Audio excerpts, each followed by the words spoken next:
Hello everyone and welcome back to Austin Talks, where today we are back doing a review on The Little Mermaid. I didn't actually think I would do a video on this, but I just thought, why not? Get it out of the way, and yeah, and I've also got some things planned for this week. I've planned a video for 7 days, repeatedly. So one today, one tomorrow, and will keep on going. So I hope you all enjoy that this week. So I hope you all enjoy this video as well. And let's just get right into it. First, yes, the opening scene and the nature of water. Now, there was something odd about this, the 30 seconds that this went on for, because yes, we saw this in the trailer, was actually really good, and it sort of showed the good things about the nature of crashing waves and like actual water in the ocean. I mean, the ocean just to me just thinks of it just is somewhere that like animals go everywhere, and also the color is really good. It's not like a typical blue ocean. It's a really stunning, turquoisey cyan blue. Yes, this is minor, but like, there's something so oddly satisfying about it, and it's just something I did have to say. It was just something, it came to my mind. It was the first thing I wrote down. Now, two things to say. Now, I hate pirates in any movie, even Pirates of the Caribbean, which we've already confirmed to have a new one coming out soon. I'm just not a fan of pirates. I don't know why, to be honest. I personally have never liked them. It may stem from the concept of how they are ruthless to people of the ocean, as seen when they're trying to hunt for mermaids. But my thinking behind it is just like, why do they do it? And also, like, when they're all like swashbucklers and they're all dirty, and then they have like some of them turn into octopi, and it's just Pirates of the Caribbean didn't set me the right way. Yeah, but also in this movie there's a lot of environmental changes, which I actually think is really cool. It's funny because it's so easy to know when a place is bad or good. When singing the songs, it's a good and lively place. But when there's a shark attack, obviously that's not going to be very good. Hence why it's a very dark area. And it's the same with Ursula's lair. Now, you know it is a bad area. Yes, this is again a minor thing, but it does show how the director wanted to interpret all parts of the ocean. I mean, everyone does, to be honest. I mean, if you're a director, obviously you want things to reflect how they truly are. So this does make sense, to be fair. Like, to have two different bits represent two different things. Like when they're singing, Under the Sea, that's really colourful and bright. The shark attack is really dark and gloomy and mysterious. So that is well done, I have to say. And I do media as a GCSE, and obviously with some of the things you do when you're like doing camera work, it is like, you know, the difference between environmental changes, which really set the tone of the movie or scene. So that's really good. Now, introduction to King Triton and Sebastian. King Triton is a character that I actually have really mixed feelings about, because he's so authoritarian, which takes away from his true colours of the character. But his interactions with Sebastian are actually great. I actually do really like Sebastian, and he's great as Sebastian is a tiny crab who can just be squashed, and King Triton is like the king of the seven seas. So yeah, I can definitely see the comparison of fear. Like, obviously Sebastian is trembling because the King Triton is just like, yeah. And I've just noticed his crown is cool, and I do like the whole look of King Triton. And Sebastian, the voice, the looks. I actually really like the crab. And a lot of it, like live action animated stuff, a lot of it's like you don't really notice any of it because of it is a bit weird, but this one they actually did do it quite well. And the beginning scene when they interact is very good. Now, Ariel Ariel and Flounder. The voice for Flounder is really accurate, and also the scenes where they are together, you will notice there are very few, because in the ones where they are together, it's also as if the director is trying to say that because they are together, they are like children. Don't forget, Flounder is like the smallest one. Now, which is actually like the complete opposite scenario when with Sebastian, but it is really cool, really good, because with Sebastian's trying to point her in the right direction, yet Flounder's like, let's go on an adventure together. Also, I like Flounder as he is small, which is so relatable. I'm smaller than a lot of people think. So. I actually do like Flounder as well. Yes, it's very different to the one in the comics. What the hell? I'm watching too many DC. It's a lot different to the ones you see in the original movies, but like still, and just like Ariel's like character. On us, what's the actor's name? Halle Bailey. I don't know. Halle Bailey, I think that's what it is. A lot of people have so much problems with this. I actually thought she played the role so well, with such emotion. It was definitely a Disney movie. I can tell you that much. Now, the shark attack. I went recently to SeaWorld, and sharks are just terrifying. And seeing the movie didn't put my mind at ease towards it. I cannot lie, I did get a jump scare. Especially great white sharks. I've watched The Meg. The Meg. Okay, I can't lie. Meg's a good movie. I'm gonna go see the one in August. It is weird because it isn't usually how they behave around people unless it is different. Also, I genuinely felt scared for Flounder. I thought the shark was gonna go eat him. I was like, no, not the small one. And this scene was actually good though, because it goes back to what I said about the environmental changes. Like, it's really dark and gloomy. And like this lonely ship is dark and gloomy. But yeah, like I'm glad none of them died, especially Flounder. No, he needs to live. It would be funny to have Flounder have his like own movie. That'd be funny, where like he and what's her name, Scuttle. Flounder and Scuttle series. That'd be hilarious. Wait, what is wrong with the editing today? Oh, there we are. My bad. Thank you. Now, Scuttle and Sebastian banter. Now, I can't remember what... No, I genuinely can't. I did try... When I was making this, I did try. I cannot remember one scene where I did not laugh when they were together, because their interactions were just pure comedy and hysterics. Whilst the song was really bad.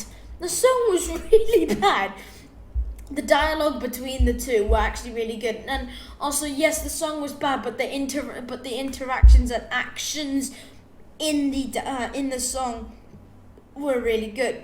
And I mean, to be fair, with Awkwafina as the voice of anything, it does makes the scenes 10 times funnier. Is it called Bad Boys, or it's the one with the animals in it, the cartoon? She was good as the spider in that. And also, I liked her voice. I was struggling to. I know who this voice. Then I came out. I was looking through the credits. It said Awkwafina as Scott. I was like, that's who it is. But yeah, I do like their interactions. Like, I have a favorite character at the end. It is one of these two. I will tell you that as a hint for the end. I do have a favorite. One of the this was really hard to pick, but I'll get onto that later. Right, introduction to Ursula. Now, the voice actor for Flounder is actually really... What? Okay, I guess we are...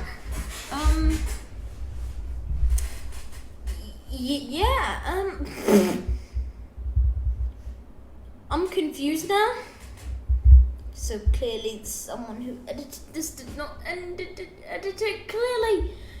Damn. Right, well, I'll just ramble on for this. Like, the way that Ursula's portrayed in this movie is really evil, when to some extent she isn't that evil, but she is actually like I must say it looks very accurate to the to the original movies. I'm scrambling here. I don't know what to say. And this chair is extremely squeaky. Right, but yeah, like I do think she is again. This goes back. I don't know what to say. I honestly don't know what to say. I usually have something to read off, and then everything comes to my mind. But like honestly, her character was really short-lived. I mean, her intentions were like really maniacal and like different than usual from the original movie. But like, as much as we did see her not as much as Little Mermaid as Ariel, because she is the main character. But Melissa McCarthy did do a really good job at playing her, I must say. Please let her not have another one like that. Thank God. Right. King Triton and Ariel conflict. I think the way that King Triton treats Ariel is a bit harsh, as she is a teenager, and as a teenager myself, I like to venture out into the country that I live in. Not that I can get a plane by myself. That scratches off every other country, but like you get my point. Obviously, you want to do stuff. You want to go to the malls, and then you want to see what this place is like. You want to experience everything to the fullest. Obviously, I don't understand, and also the whole concept of the human world is not actually great. I don't understand it. She should be allowed to just because on one thing happens doesn't mean that she should be punished for someone else's mistake. It's like, I don't know. Yeah, okay, I've got an example. It's like when one person does something bad in a group of people, and yet the whole group gets punished. That's kind of that's kind of the only example I could come up with there. But yeah, I do understand, like, she is annoyed with, like, and she tries to hide it from King Triton. I do think, like, you maybe not hide it. I mean, from my parents, when I have something to do, so I'm just gonna do it. But yeah, don't hide anything from them, because it only adds to the pain, which I do understand why King Triton was really annoyed. There we are. Right, the highest rated live action Disney movie. This was actually given this wasn't what it was given. Now, this is well deserved for the backlash the movie initially got before it was released, and look at the praises it's got now. It deserves it. The actors and actresses are well picked, and all the animation is usually the stuff that is lacking with these movies. But it couldn't be farther from the truth with this movie.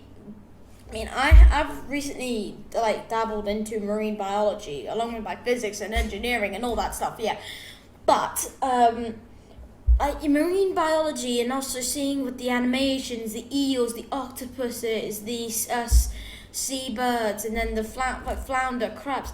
It's all really cool. And overall, the title and the praises that the movie has gotten are both well understood and well deserved. I mean, I could definitely name flaws, but this is not a movie that needs to be flawed. Obviously, not every movie is perfect. I mean, Guardians of the Galaxy, that is just perfect. But still, not every movie needs to be perfect. I can also name another movie that was not perfect. Now, the musical element of the movie.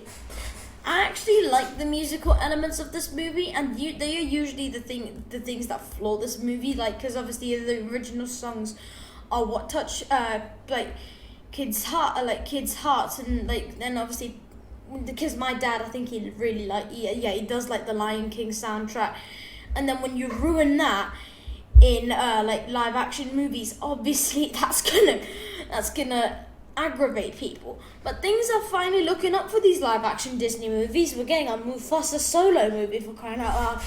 Right. The introduction to the Under the Sea song was actually really well done, and I like all the animals that are in this scene as well. And like Halle Bailey's, I don't know how to say her name, Halle Bailey's, or Halle Bailey's voice of is singing is actually really good, and it is very similar to the one that is in the original. So part of that world, it's very good. And I just have to say that incredible singing. That also applies to the Eric actor. I don't know who he plays him, but the actor who plays Eric is very good as well. I did not see that coming when he did his own solo. Now, the boat ship full scene. Now, I think this scene perfectly reflects what happened in the original and in every single other pirate movie ever. Now, there's not a single movie where a ship doesn't fall. If you have a boat ship, in anything, it needs to fall. Look at the Titanic. I mean, Uncharted wasn't a pirate movie, and that just felt like that fell as well. Uncharted was a movie that was about adventure, and yet it went crash. See my point? I mention it because it is such a stereotype when it comes to pirating, and also the atmosphere for the scenes was actually really well decided. It just captures a lot, I must say. Now, Eric and the Queen conflict. The reason I bring this up is because when Eric claims to have been saved by a girl in the ocean, they don't believe him, and when he orders to go check, he is turned down, which is similar to what Ariel, that's not spelled right, a way that Ariel was turned down by her father. This shows how they are emotionally connected, because they are. There's no doubt about that. That's why I actually put it in, because it's very, very similar. Like, dominated by a parent figure, told not to do this, told to not do that. Easy. Now, it shows how they've been connected ever since their encounter. Also, this also leads to them falling for each other, which was very sweet. Very, very nice. Ursula's lair. Right, the whole time that I witnessed the area, it was actually really, really creepy. There was a jump scare when, the doors were closed and all that. Yeah, that was just funny. And because my vision is a bit blurry from the original movie, have not watched that in a very, very long time, and the layer looks quite similar to, I can't lie, the atmosphere is fitting for the character as she is a witch and all, but the potions, the coral, the dark and deathly coral, I must say. The weirdest part of the Ursula relationship was how they never called her that. They never called Ursula Ursula, they called her the Sea Witch. I mean, don't get me wrong, it's a very valid name. Never called her that though. They never did, even when King Triton saw her again as a sister, as a brother. Never called her that. And that's why they always called her the Sea Witch, which is weird, isn't it? It's something I picked up on. I was like, maybe we'll get more confirmation about that. And no. Now, the spell. Now, this scene was really well done, and the song was the best. I actually really enjoyed it. Unfortunate souls. At first, Ursula seems like a nice yet weird aunt, I guess. But we always know in Disney movies that obviously it's gonna go, in other words, sideways. Okay, there's something wrong with that chair. Both the cauldron and her potion cabinet were very, very creepy, and the practical animations that went on in the scene, I must say, were really, really well done. Especially the image that's on screen as of right now is actually really cool, because it also gives you Maleficent vibes, because obviously Maleficent, I think, was one of the first Disney villains, and obviously purple green has always been the core subjects of villainy, which is also quite cool. Now, all of the Eric and Ariel moments, their scenes together are really meaningful compared to literally any other Disney movie. But the reason I bring it up is because she is a character who is struggling, and her time with Eric is making it easier and easier to cope with. But the ending scene, when they find out she is a mermaid, Eric doesn't even care which is thoughtful. I don't even think he would care if she was she just turned out into a fish. He's I'm still gonna marry this fish. She turned into flounder, I don't still think he wouldn't care. Now, the fork obsession. I love this. Now, to be described as a small hair roller is actually hilarious, and I didn't think we'd get to it in the end. I thought it was just funny, but it's understandable considering how they never go to the surface world. But the best part is when she actually is venturing through the market and finds one and actually rolls her hair. That was funny. The faces, oh my god. I think I now know why mermaids should not go to the surface world. Also, do not listen to Scuttle. Also, the looks from the other people that is what I call comedy gold. That was funny. The final battle. Oh my god, I still could not get a good image of this. Now, the scene was extremely accurate to the original movie's final battle, but seeing it in live action was terrifying. No, honestly, you do not. This was scary. Like, yeah, call me a scaredy cat if you want, but this was scary as hell. Now, the color contrasts were perfectly met, and the gigantic Ursula reflects her power and more when she has it. Overall, a really well put together scene. This scene lasts 2 minutes, I swear. The Disney accuracy. Now, I mean, even for Disney, this is actually really impressive for how well they adjusted. And also there are only so many animals they can actually look very similar to. They probably could have got a puffer fish for flounder, but that would have just been really rude. And it's a really brilliant attempt. I mean, Scuttle, very accurate considering the bird they got was very good. Flounder, the art is well done. It is a very realistic fish. It is well done. Also, Ariel, do like it. I do like it. The design with the how do I say this? The design with the mermaid could have been greener, not the comics, the movie. Oh, I need to stop doing that if I'm gonna do this. Comic accuracy. There's actually no Disney comics. Are there? Someone let me know about that. But it's also very impressive, with Ursula's hair, makeup, and everything. That was very well done. That if I give a comic accurate word for Disney, that's comic accurate or movie accurate. I don't know. And the Sebastian, I really don't care if he obviously it's a crab. It's just a crab. A crab is a crab. I like Sebastian. I don't care. And then, as I said, Scuttle again, funny, just funny. Now, my favorite character is Sebastian. Now, there is no doubt in my mind about this because there was not a single scene where he didn't make me laugh. This accent as well was really fitting for the character, and the way he acts around King Triton is actually hilarious. It's like, no. When he does the click on the rock, he's just like, I'm sorry, she didn't mean to go to the surface world. That was an amazing scene. I do like Scuttle. She is definitely the second. But Disney, you did my boy Sebastian well. I want him as a pet now. I want him as my pet. Now, my film rating, 7.6 out of 10. I do personally think this is fair, and I do go into the theatre thinking it was going to be a bad movie, but it wasn't. It was actually a decent movie. To be honest as well, I don't think it is a good way.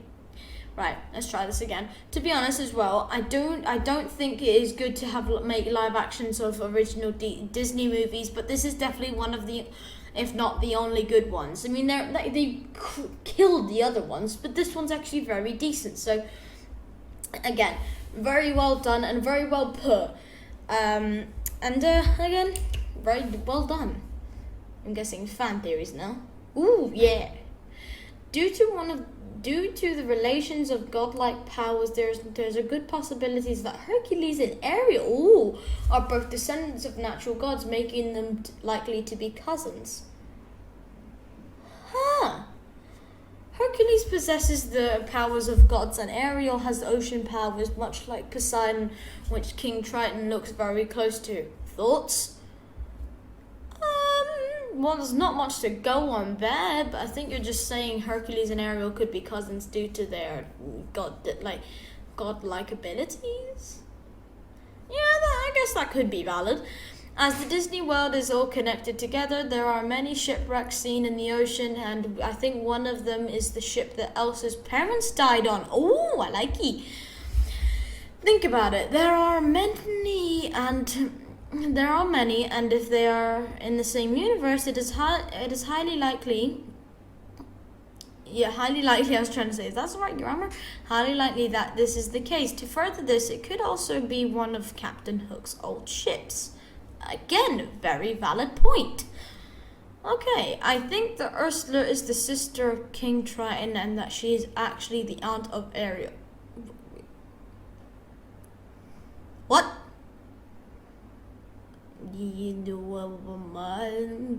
I'm confused. Whilst it is never really said, Ursula could be an outcasted character, that she is to get revenge on her brother even, and to kill her own nephew for a character like Ursula wouldn't be so hard to believe. That's just true though. It's not really a fan theory, it's just there. Okay. That'll go number 3. Captain Hook. I do prefer the Captain Hook one, that's more logical, to number 1, and then I do think the Hercules and the Ariel relations could have a bit of merit, but not too big of a scale. Right. Well, everyone, that'll be the end of today's video. I hope you enjoyed. If you did, obviously, always leave a like and subscribe and comment what you'd like to see on the channel. Obviously, this week will be a very much content-based, and I hope you all will enjoy it.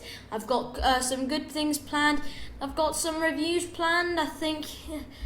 Actually, hang on. I've got 3 other reviews to do this week, so I hope you all are ready for that. Other than that, everyone, I've not got much more to say other than I hope you all have a great day, and I'll see you all in the next one.